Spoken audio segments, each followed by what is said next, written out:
Brought to you by BlackMagic Design, the world's highest quality products for the feature film, post and broadcast industries. BlackMagicDesign.com, the Tonkawa Film Festival, celebrating short films from around the world. Tonkawafilmfestival.com. And by Dehancer. Use the promo code RABBIT to receive 10% off Dehancer products. Dehancer.com. The president's cake. This is the foreign submission from Iraq.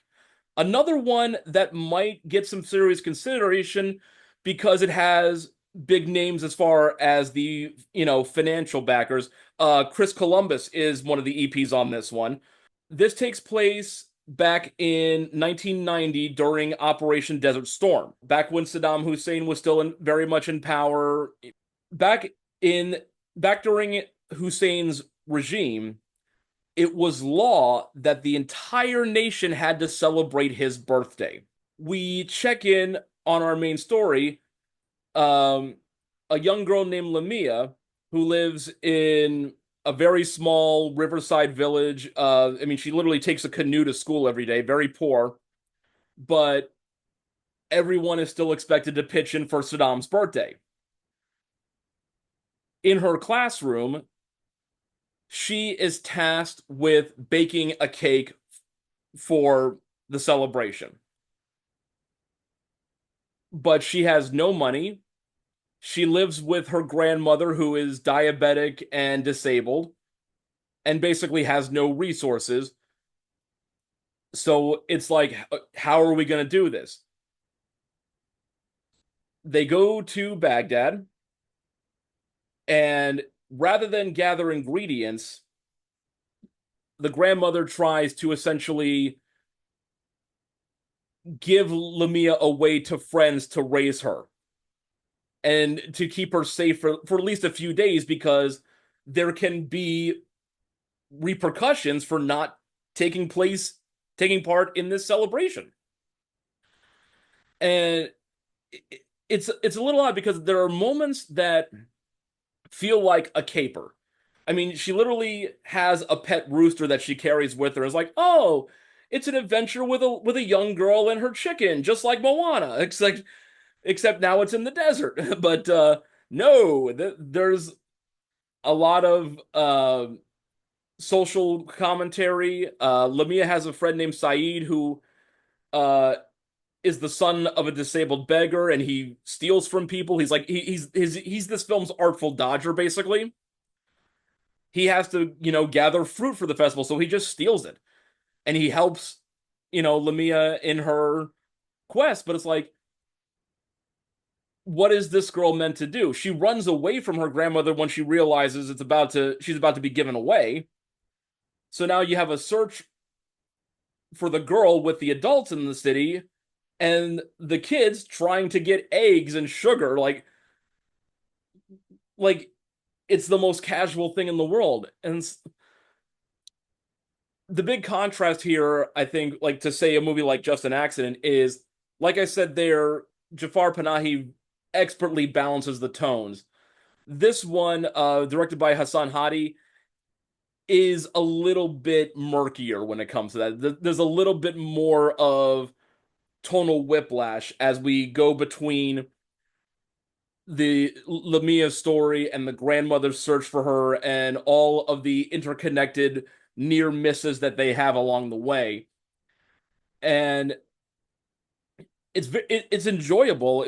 These characters are well defined and very well performed by the child actors, especially.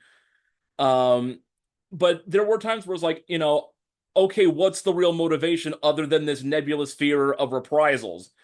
Why does she care so much about making this cake when she can see around her that her grandmother is in very ill health and she's trying to give her outs to not have to do this? Like, it's like, why are you pressing on? So there were moments where I was like, I wanted to just dive all in, but really couldn't. But at the same time, on a meta level, this film does represent something important because, 15, 13 years after the events of this film, was when we invaded Iraq for the second time and actually deposed Saddam Hussein, you know, tried him and executed him and installed a new government. A lot of the middle-aged and older actors, they lived through that.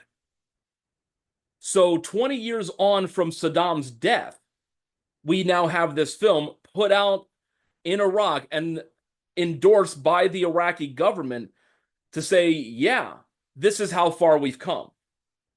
You know, whether you agree with the war or not, I certainly didn't.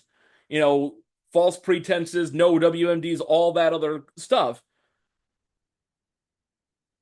You kind of there's always that argument that no matter what you think politically, the world is a better place without Saddam Hussein in it.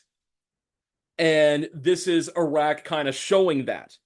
Like, we're able now to look back on this, to shine a spotlight on it, to comment on it, knowing that there's no danger of any kind of violent pushback or suppression.